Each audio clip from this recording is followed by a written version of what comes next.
এসব কিসের শব্দ মা? তার ভেতর হঠাৎ করে এত গরম লাগছে কেন? আমার নিজেরও তো খুব গরম লাগছে মায়া। আর এসব যে কিসের শব্দ সেটাও তো বুঝতে পারছি না। কিন্তু এখন তো আর কোনো শব্দ আসছে না মায়া, দেখো। তাই তো, সব শব্দ উধাও হয়ে গেলেও এই গরম তো গেল না। আমার তো প্রচন্ড তৃষ্ণাও লাগছে, মনে হচ্ছে এই বুঝি গরমে নিঃশ্বাস বেরিয়ে আসবে। আচ্ছা চলো তো, সকলে একটু বাইরে বেরিয়ে দেখি, যদি বাইরে বাতাস থাকে তবে আরাম পাবো।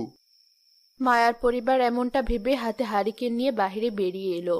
কিন্তু বাহিরেও একই অবস্থা, মাঝরাতে ভয়ঙ্কর অন্ধকারের সাথে শরীর জ্বালিয়ে দেওয়া গরম।